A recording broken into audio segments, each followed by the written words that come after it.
পাকিস্তানের বিপক্ষে top order নিয়ে মধুর সমস্যায় পড়েছে বাংলাদেশ। কাকে রেখে কাকে খেলানো হবে তা নিয়ে বিপাকে পড়েছে tiger team management. Saif Soumya জুটির পাশাপাশি আলোচনায় রয়েছে তানজিদ হাসান তামিমের নামও। আবার লিটন শান্তর পজিশন নিয়েও রয়েছে যথেষ্ট প্রশ্ন। ছন্দে থাকা সব তারকাদের ভিড়ে শেষ পর্যন্ত কেমন হতে পারে টাইগারদের টপ অর্ডার, সেটা নিয়ে বিস্তারিত এই রিপোর্টে।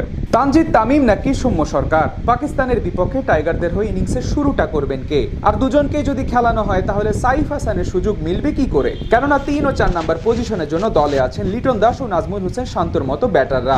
আবার মিডল অর্ডারে তাহিদ হৃদয়ের জায়গাটাও এক প্রকার নিশ্চিত বলা যায়। সব মিলিয়ে কাকে রেখে কাকে খেলাবে তা নিয়ে মধুর সমস্যায় টাইগার টিম ম্যানেজমেন্ট। ওয়েস্ট ইন্ডিজের বিপক্ষে সিরিজের স্কোয়াড থেকে একাধিক পরিবর্তন নিয়ে স্কোয়াড ঘোষণা করেছে বাংলাদেশ। আবার ওয়ানডে ফরম্যাটে লাল সবুজের জার্সি গায়ে জড়ানোর সুযোগ পেয়েছেন আফিফ হোসেন ধ্রুব। সেই সাথে স্কোয়াডে ফিরেছেন তানজিদ হাসান তামিমও। স্কোয়াডে জায়গা হয়েছে লিটন দাস, নাজমুল হোসেন শান্তর মতো সিনিয়র ক্রিকেটারদেরও। বোলিং ইউনিটে ফিরেছেন নাহিদ রানা, তাসকিন আহমেদের মতো ক্রিকেটাররা। বলা যায় পূর্ণ শক্তির স্কোয়াড নিয়ে পাকিস্তানের বিপক্ষে মাঠে নামতে চলেছে লাল সবুজের বাংলাদেশ। তবে এই স্কোয়াড থেকে নিজেদের একাদশ নির্বাচনে বেশ বেগ পেতেই হবে টাইগার টিম ম্যানেজমেন্টকে। টপ অর্ডারে কাকে রেখে কাকে খেলানো হবে, ব্যাটিং অর্ডারই বা কেমন হবে, এই প্রশ্নগুলোর উত্তর খুঁজে পেতে বেশ বেগ পোহাতে হবে বাংলাদেশকে। কারণ সবশেষ সিরিজে ব্যাট হাতে দলকে বেশ ভালো শুরু এনে দিয়েছিলেন সাইফ হাসান ও সৌম্য সরকার জুটি। দুজনেই ছিলেন বেশ দারুণ ছন্দে। পাকিস্তানের বিপক্ষে টাইগাররা তাদের পুরনো সেই জুটি ভাঙবে কিনা সেটা নিয়ে রয়েছে যথেষ্ট প্রশ্ন।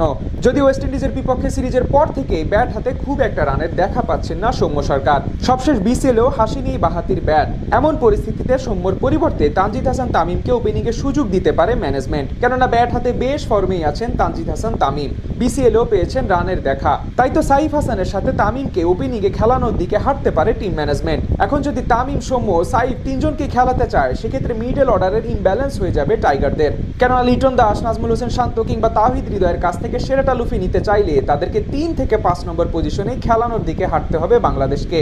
আর লোয়ার মিডল অর্ডারে অধিনায়ক মেহেদী হাসান মিরাজের সাথে আফিফ হোসেন ধ্রুব কিংবা মাহিদুল অঙ্কনের উপর থাকবে দায়িত্ব।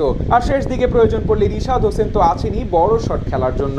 সব মিলিয়ে ব্যাটারদের নিয়ে বেশ মধুর সমস্যায় পড়তে হবে কোচ ফিল সিমন্সকে। বিশেষ করে টাইগার এই কোচের মাথা ব্যথার কারণ হবে দলের টপ অর্ডার। সবশেষ সিরিজে দারুণ পারফর্ম করা জুটিকে খেলাবে নাকি ফর্মে থাকা তামিমকে সুযোগ দিবে? আবার আপার মিডল অর্ডারে লিটন শান্ত হৃদয়কে কিভাবে ব্যবহার করবে?